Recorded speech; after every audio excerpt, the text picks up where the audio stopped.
오늘 성경 말씀은 누가복음 7장 11절에서부터 17절의 말씀을 가지고 은혜를 나눌까 합니다. 오늘 말씀의 제목은 위로의 하나님이라는 말씀입니다. 여러분들이 길을 가면서 큰 대로변에는 거의 다 신호등이 있는데 우리가 건너는 길에 이 신호등이라고 하는 것은 아주 중요한 역할을 합니다.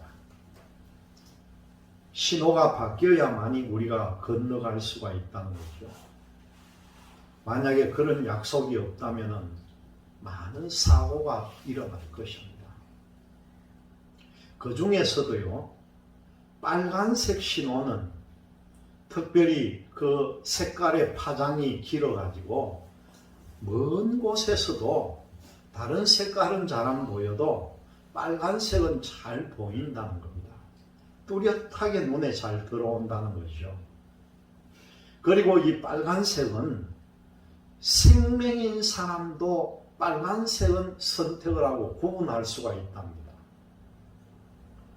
그런데 이 빨간색은 어떤 면에서는 또 자극적이기도 하고 빨간 피를 상기시키기 때문에 빨간색은 사람들로 하여금 공포감을 주는 색깔이기도 합니다. 그렇지만은 여러 가지 이유로 이 빨간색이 신호등에서는 멈춰라고 하는 정지 신호가 되었다는 거죠. 여러분, 하나님의 말씀은요, 이 빨간색 신호등과 같다고 합니다. 만약에 하나님의 말씀을 무시하고 질주를 하면은 반드시 사고가 나게 돼 있다는 거예요. 창세기에 보면은 이 아담과 하와가요, 빨간 신호등 같은 창세기 2장 17절의 말씀이 뭡니까?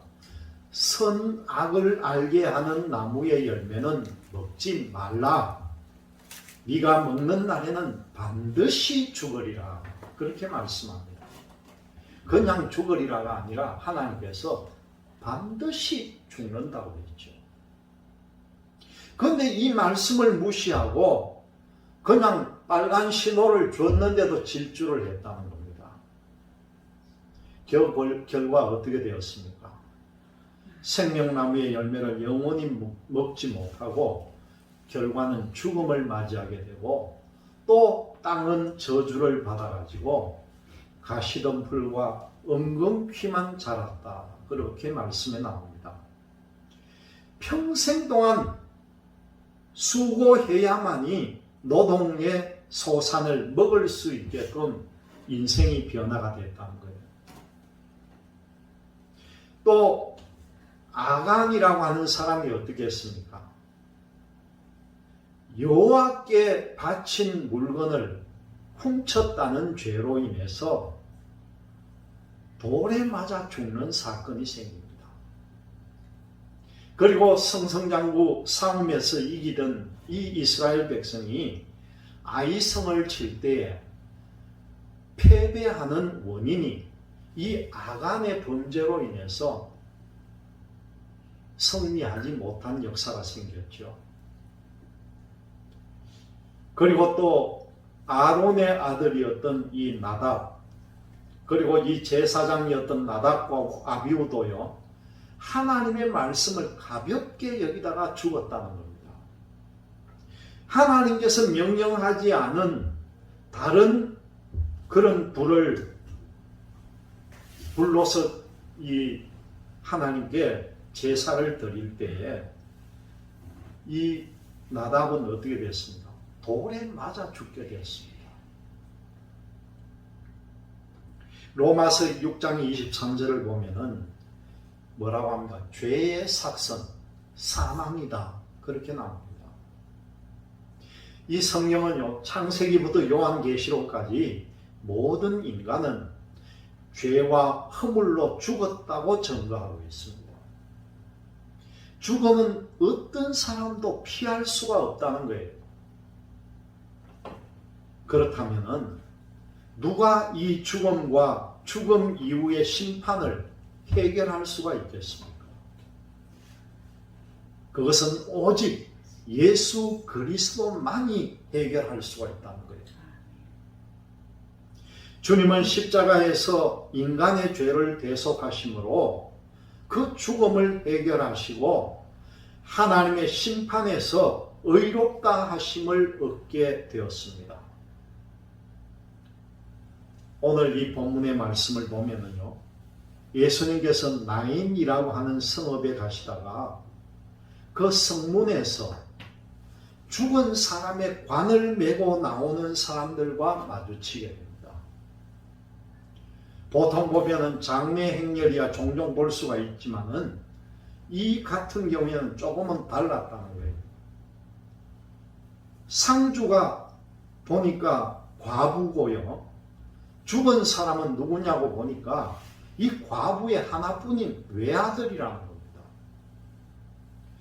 그리고 과부의 울음소리도 처량하고 슬프게 들렸다는 거예요. 과부가 된 것도 서러운데 하나밖에 없는 그 아들을 잃게 되었으니 더욱 서러울 수밖에요. 속담에도요, 호랑이도 그 사람을 잡아먹으려고 하다가 과부의 외아들이다 하면은 호랑이도 물어가다가도 도로 놓아준다는 속담이 있습니다. 그만큼 귀하다는 거죠. 이 과부는 두 번의 절망을 겪었습니다. 그의 남편이 죽었을 때에 하늘이 무너지는 절망감을 느꼈다는 거죠. 어떻게 세상을 살아야 할지 정말 막막하게 생각했습니다. 그래도 그 남은 아들을 믿고 힘을 냈다는 거예요. 사람들이 이 여인을 향해서 보통 남편을, 그 일찍 죽은 남편, 그럴 때 그 여인을 두고 조롱거리로 뭐 합니까? 남편 잡아먹은 여자, 그렇게 수군거림도 아마 받았을 겁니다. 그렇지만 그 아들을 보면서 이 여인은 위로를 받았다는 거죠. 다행히 이 아들은 착하고 효성이 지극했다는 겁니다. 아들이 일을 마치고 집에 돌아오면은 그 어머니에게 하루 동안에 겪은 일들을 자세하게 이야기해 주었습니다. 과부는 아들과 이야기를 나누는 시간이 가장 행복했고요. 그것이 인생의 유일한 낙이었다는 거죠. 이 과부는 아들과 밤늦게까지 이야기꽃을 피우면서 위로를 받았고 아마 행복을 맛보았을 것입니다. 이 과부에게 외아들은 아들이면서도 동시에 남편이 되기도 하고 또한 친구가 되기도 했다는 것입니다. 그런데 그러던 아들이 어느 날 갑자기 쓰러졌다는 거죠. 어머니에게 말 한마디 건너지 못하고 훌쩍 떠나버렸다는 겁니다. 청청병력이라는 말이 바로 여기에 해당하는 말이죠. 제가 아는 어떤 목사님은요, 자기 어머니가 가장 아꼈던 그 아들이 젊은 나이에 세상을 떠나자 1년 동안 기도가 막히더라는 겁니다. 그런데 희한한 게 또 보면은요, 이 하나님께서는 그렇게 선하고 착한 사람들을 왜 그렇게 일찍 데려가는지도 몰라요. 좀 더 오래 이 세상에 살면 놔두면 좋을 것인데 그렇게 영문도 모르게 일찍 세상을 떠나는 사람이 얼마나 많은지 모릅니다. 오늘 말씀에 나오는 이 나인성의 과부는 그 외아들을 잃은 후에 도저히 감당할 수 없는 절망감에 짓눌렸다는 겁니다. 더는 세상을 살아갈 기력이 없을 것만 같았습니다. 이제는 누구와 이야기를 나누고 누구를 벗삼아 살아갈까? 이 과부의 유일한 행복이 산산조각이 났다는 거죠. 그래서 이 과부는 그 아들의 관을 붙잡고 서럽게 울며 그 관 뒤를 따라갔다는 것이죠. 이 과부의 아들의 관이 성박을 나갈 때에 갑자기 그 앞에 누군가가 앞을 가로막았습니다. 그 사람이 누굽니까? 바로 예수님께서 가로막았다는 것이죠. 그때 예수님은 과부에게 울지 마라, 그렇게 위로의 말을 던진 후에 연이어 가지고 청년아 일어나라, 그렇게 외쳤습니다. 이 예수님의 말씀을 듣고요, 그 죽었던 청년이 벌떡 일어났다는 거예요. 이때 살아난 청년의 행동을 보면은 15절 말씀에 뭐라고 해놨습니까? 죽었던 자가 일어나 앉고 말도 하거늘, 그렇게 표현을 합니다. 이 청년은 앉아서 말을 했다고 합니다. 누구에게 말을 했겠습니까? 바로 어머니에게 말을 했겠죠. 청년은 평소와 같이 앉아서 어머니에게 아마 도란도란 이야기를 했을 것입니다. 나인성 과부는 아들과 함께 이야기를 나누던 그 행복했던 시간을 다시 찾았다는 겁니다. 예수님은 이렇게 한 가정의 소박한 행복을 찾아주시는 분임을 믿으시기를 바랍니다. 여러분, 우리가 일상생활을 한번 되돌아보세요. 가족들이 직장이나 아니면 학교나 사업터에서 집으로 돌아와 가지고 한 방에 둘러앉아 가지고 얼굴을 마주 대고 하루 동안 있었던 이야기, 겪었던 이야기를 나누면서 하하 호호 웃는 이런 일들 다 원하는 소박한 행복이라는 겁니다.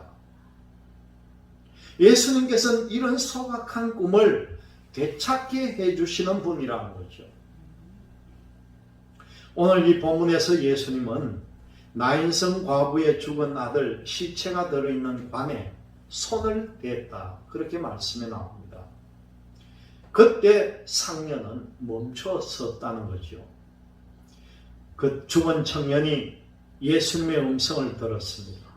그리고 청년은 살아났습니다. 나사로도요, 무덤 속에 있다가 예수님의 음성을 듣고 살아났습니다. 죄와 허물로 죽었던 자들이 살아난 것이죠. 죄로 죽었던 우리는 여러분 지금 멈춰 서야만 합니다. 더 이상 죄의 길로 우리가 달려가면 안 된다는 거죠. 이 빨간색 신호등인 하나님의 음성에 귀를 기울이면서 살아가시기를 바랍니다. 이것이 우리가 사는 길이라는 거죠. 죄악의 길로 가다가 멈추면은요, 그때 주님의 음성이 들리기 시작합니다. 탕자도요, 흉년이던 땅에서 그 돼지가 먹는 쥐염 열매를 먹으면서 자신의 죄를 멈추고 회개를 했습니다. 그리고 요나도 그 물고기 뱃속에서 하나님의 명령을 어긴 것을 회개를 했다는 거예요. 그때 주님의 음성이 들렸고 이 요나는 니느웨 성에서 회개를 외쳤다는 것입니다. 여러분, 더 이상 하나님을 우리의 등 뒤에 두지 마시기를 바랍니다. 지금 거기서 멈춰야 합니다. 욕망과 탐심으로 살아온 걸음을 멈춰야 합니다. 영원한 멸망, 지옥불로 향하는 이 불순종의 발걸음을 중지해야 합니다. 빨간색 신호등인 성경을 펴가지고 하나님의 말씀에 순종하시기를 바랍니다. 그리하면은 하나님의 아들 예수 그리스도와 깊은 생명의 교제가 일어날 것이라는 거죠. 사람이 이 땅에 태어나면은 영원한 본향을 향하여 쉼없이 달려가는데 그 과정 속에서 생각보다 힘들고 어려운 일들이 많이 일어납니다. 오늘 본문에는 호르머니가 독자 아들이 죽어서 장례를 치르는 중에 주님을 만난 내용이 나왔죠. 슬퍼하고 있는 어머니에게 주시는 주님의 음성을 한번 들어보시기를 바랍니다. 첫 번째 무슨 음성입니까? 슬픈 자여 울지 말라, 그렇게 말씀을 합니다. 13절에 보니까 주께서 과부를 보시고 불쌍히 여기사 울지 말라, 그렇게 말씀합니다. 여러분, 여기서 울지 말라라고 하는 이 말의 원문의 뜻은 어떠냐고 하면요, 그냥 울지 말라가 아니라 눈물을 그쳐라, 그 말씀이에요. 예수님께서 그 여인에게 명령하는 말이에요. 그치라는 거예요. 남편을 잃은 여인은 외아들에게 삶의 기대와 소망을 두고 살았는데 갑자기 그 아들이 죽고 말았습니다. 이 중동 지역에는요, 날씨가 따뜻한 원인도 있지만은 사람이 죽으면은 그 당일에 장례를 치릅니다. 그것이 관례로 되어 있었다는 것이죠. 죽자마자 무덤에 장사 지내야 되니까 어머니는 그 시신이 들어있는 관 뒤를 따라가면서 슬픔에 겨워 목 놓아 울었다는 겁니다. 그 울고 있는 어머니를 보시고 예수님께서 위로가 아니라 명령하시기를 슬퍼하는 자여 울지 말라고 하시면서 슬픔을 거치라, 그렇게 말씀을 합니다. 두 번째로 보니까요, 예수님의 음성이 절망의 길을 가는 자여 멈추어 서라, 그런 말씀을 하는 거예요. 14절에 보니까 가까이 오사 그 관에 손을 대시니 맨 자들이 서는지라, 그런 말씀이 나옵니다. 죽은 외아들 장례 행렬 맨 앞에는 관을 들고 가는 사람들이 걸어오고 있었는데 맞은편에서 오던 예수님께서 가까이 오셔가지고 관에 손을 대시면서 앞으로 진행하던 관과 사람들이 모두 멈추어 서게 했다는 겁니다. 장례 행렬은 육신의 눈으로만 보면은 절망 그 자체입니다. 죽은 아들이 살아날 리가 만무하고 또 한 번 장사 치르고 나면은요, 다시 그 아들의 얼굴을 볼 수 없기 때문이라는 거죠. 이 절망의 길을 가고 있는 어머니와 죽은 아들을 향하여 예수님께서는 멈추어 서라, 그렇게 말씀하는 겁니다. 누구든지 인생길에 힘든 고비를 만나면은 절망의 낭떠러지로 떨어질 때가 많습니다.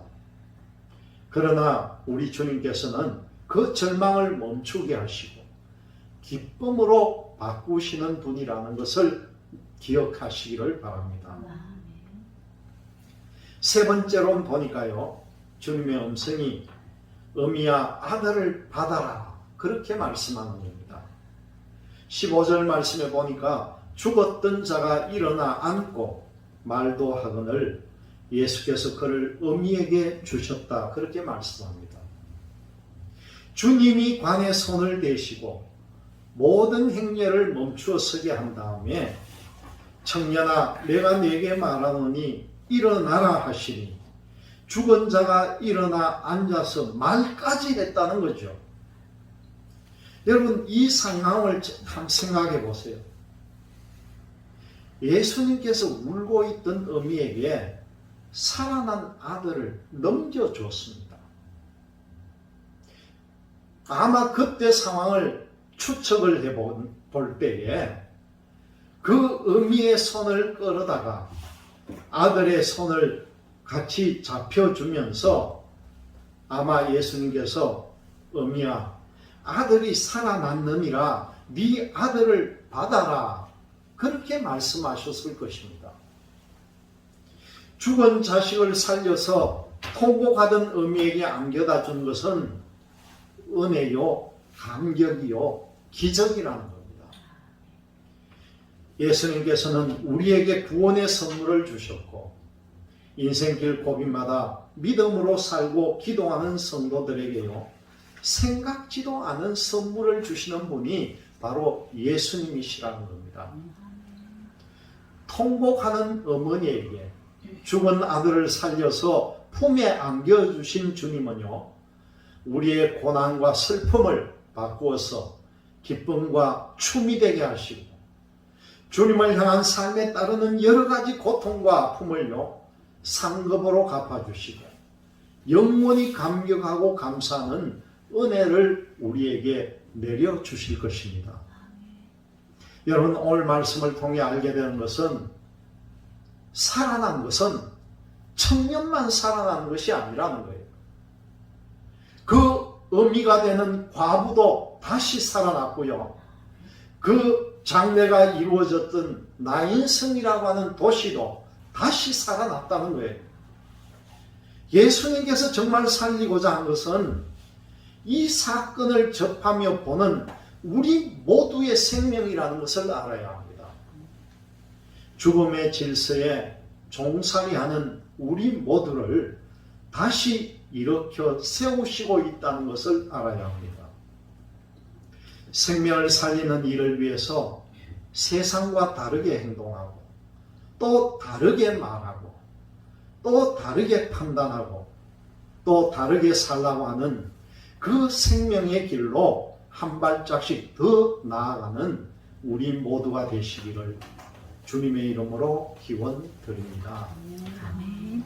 더 나아